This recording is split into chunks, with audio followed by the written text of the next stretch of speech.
attention is on the third student talk anyways. So you missed everything I said in the last 2 minutes. That's all right. You'll get it again next week. For our third student talk, we have Sister Paxton and Sister Paxton. The theme is, what can we learn from Isaac's example as a peacemaker? The theme is encouraging Bible reading by showing how to do it and how Bible reading can benefit us. Tierra,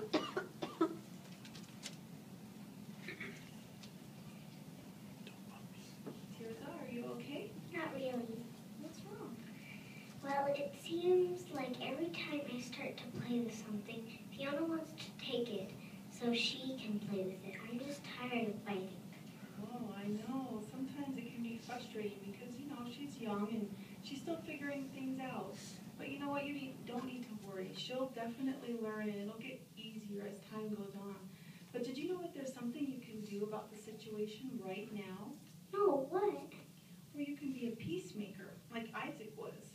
Here's a picture of Isaac in the Bible storybook. He's the one that married Rebecca. Do you remember learning about him? Yes. But I didn't know he was a peacemaker. What's a peacemaker? That's a good question. A peacemaker is someone who makes peace, especially when handling disagreements or problems. Isaac was really good at being a peacemaker. Why don't we read a short little story in the Bible that explains how Isaac peacefully handled a very difficult situation. It's in Genesis chapter 26. And why don't we start with just reading verse 19. Tirza, would you read verse 19, please? And the servants of Isaac went on digging in the valley, and so they found there a well of fresh water. Thank you. Very good reading. You see, back in those days, they didn't have a faucet that they just turned on. It was much more difficult back then. They had to dig a very deep well until they found water, and then they would have to lower a bucket down into it to draw water up for themselves and all of their animals. So do you think that Isaac was happy when they finally had fresh water? Yes, they must have been very happy. I think you're right. But notice what happens next in verses 20 through 22. Let's read that. It says, and the shepherds of Gerar fell to quarreling. Quarreling means that they were arguing. They were quarreling with the shepherds of Isaac, saying, the water is ours. Hence he called the name of the well Esek, because they had contended with him. And they went digging another well, and they fell to quarreling over it also. Hence it called its name Sitnah. Later he moved away from there and dug another well, but they did not quarrel over it.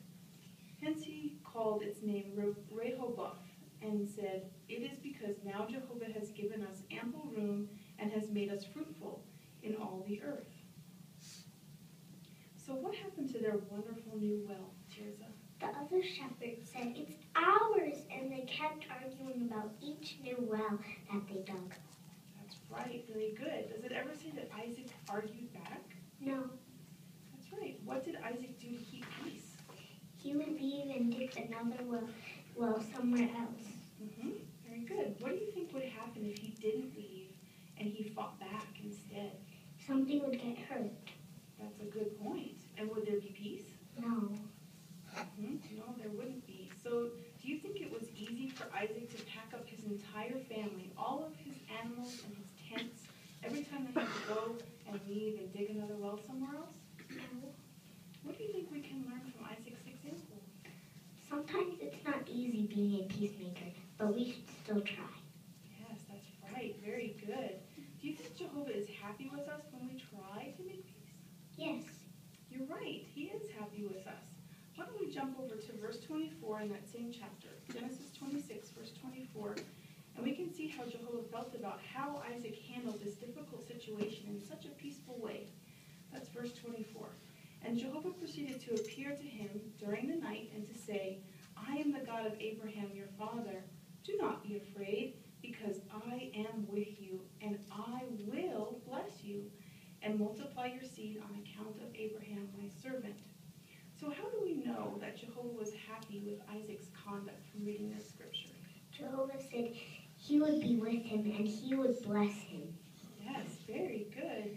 Do you think Jehovah will bless us if we do our very best to be peaceable with people, even our own family members?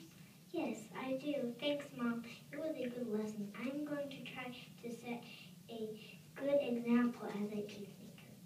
Okay, you're welcome, Tierra. I'm sure you'll do a great job at being a peacemaker.